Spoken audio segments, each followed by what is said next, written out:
What's up everyone, Darcblade here with another Mass Effect 3 multiplayer class guide. In this special episode we're going to take a look at the Battlefield 3 soldier. This class is very similar to the basic human soldier, but with one main difference, Carnage.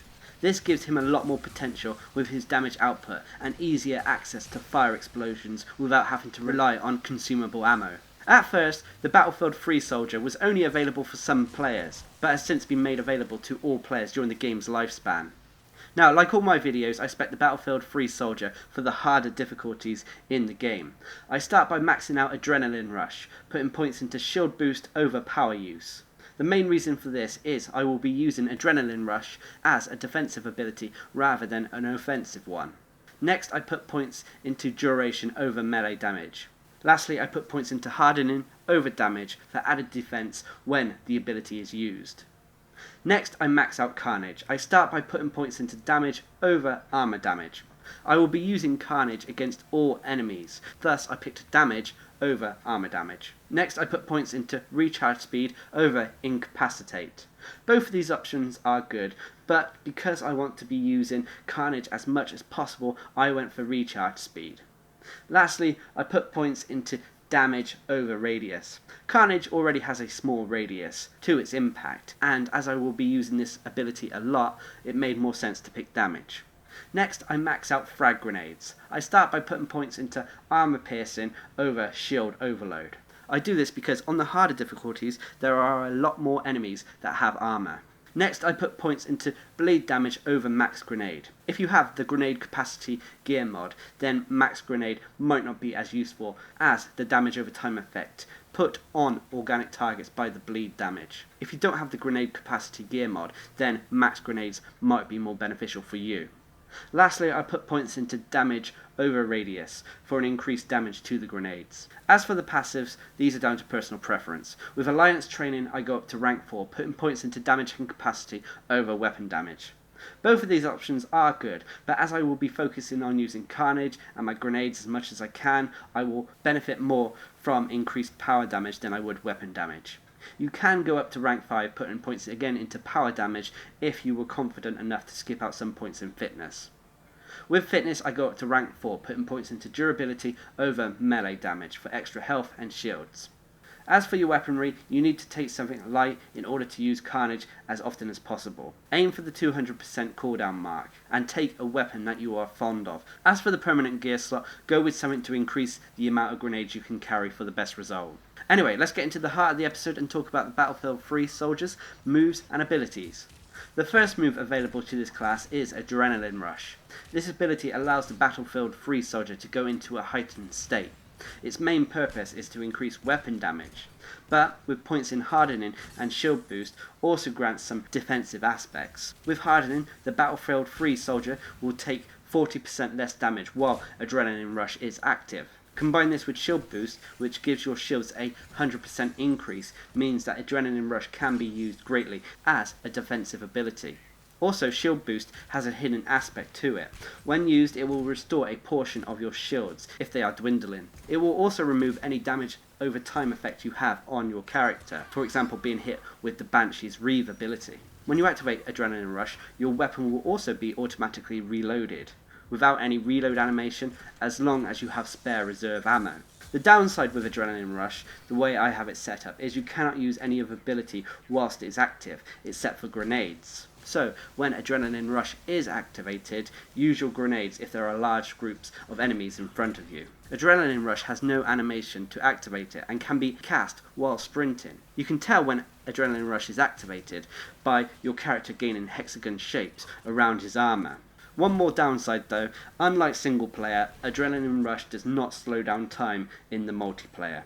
With the way I have the build set up, Adrenaline Rush is used when in dangerous situations and I need to restore lost shields, or I know I will be taking damage. The next ability is Carnage, the main ability that separates the Battlefield 3 soldier from the normal human soldier in the multiplayer.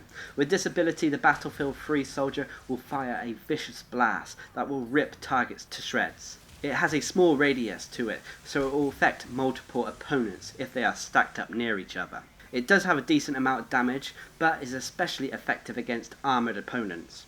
On top of this, opponents hit with Carnage will be inflicted with a damage over time burning effect. This dot also enables targets to be primed and set up for fire explosion tech combos. If a primed target is hit with another direct damaging ability, or in the case of the Battlefield Free Soldier, a Frag Grenade, then a fire explosion is created, dealing extra damage to the initial target and any other opponent nearby. The fire explosions can also be activated by your teammates' abilities. You can also use Carnage to activate other tech combos. Carnage is also classed as a projectile, and if aimed right can be fired around obstacles and cover to hit enemies. Lastly, Carnage can be used to stagger most opponents, making it a very useful ability for the Battlefield Free Soldier. The last ability we're going to talk about are the Frag Grenades. These grenades, when thrown, will rip enemies apart with shrapnel. These are the basic physical grenade type in the Mass Effect 3 multiplayer. It does a decent amount of damage and is especially good against groups of enemies. They can be used to activate all kinds of tech combos too. With the Battlefield Free Soldier, they are mainly used to activate your fire explosions. However, despite being a devastating move against groups and a strong combo activator, the Frag Grenades do have some downsides. Firstly, they are thrown grenades, so aiming with them can be tricky at times. They are thrown in an arc, so be aware of this when using them. They will also not explode right away unless they directly hit a target. The other big downside is that they are limited in their supply. Unlike other abilities, you can only use frag grenades a limited amount of times. This can be an annoyance, especially as the grenades are one of the key abilities to get the most out of this class. It can also be annoying if you have multiple grenade users in the team. You can resupply your grenades at ammo crates around the map, however on the harder difficulties you will only be resupplied with 1 or 2 grenades per box. You can also help your supply by equipping mods to increase your grenade count, as well as using the thermal clip pack consumable, which will instantly resupply your grenades to their maximum count. As for the passive abilities, these are really down to personal preference. The Alliance training depends on if you prefer your weapon damage to your power damage. With the build I'm using in this video, power damage is more beneficial for your overall performance. With fitness, it depends on your skill level and if you feel going up to rank 4 is worth it. Otherwise, if you feel confident enough, go up to rank 3. As for weaponry, like I mentioned already, you need to take something that will give you a quick cooldown so you can use Carnage as much as possible. I went for the 200% cooldown for this build. You don't have to take any specific weapon, so I would advise taking a weapon you feel comfortable with. I would also, though, with this build, advise taking an ammo consumable. Now, as a race, the Battlefield Free Soldier are human. They have average health and shields. Nothing special about either of these. They have the basic combat role to avoid incoming fire. Their melee attacks are average too, their light melee being a series of strikes, while their heavy melee is a strong attack with their Omniblade. Overall, the Battlefield Soldier is only different from the human soldier thanks to Carnage. If you wanted a build without Carnage, you might as well use the normal human soldier. With a rotation of firing your weapon a few times that has consumable ammo, followed up with Carnage, followed up with a frag grenade, causes a lot of damage, not only thanks to the damage from the abilities and weapons, but thanks to the tech combos set up and activated by the sequence. You also get a very nice defensive ability thanks to your adrenaline rush. You should take advantage of this often when you're in danger. All of this means that the Battlefield Free Soldier has a good balance between offense and defense. The only real downside is that your grenades can run out. Apart from this, the Battlefield Free Soldier is a class that can do okay on the harder difficulties in the game. Anyway, I've been Darcblade, bringing you my Mass Effect 3 multiplayer class guide to the Battlefield Free Soldier. Hope you enjoyed the video. Thanks for watching, subscribe and like for more.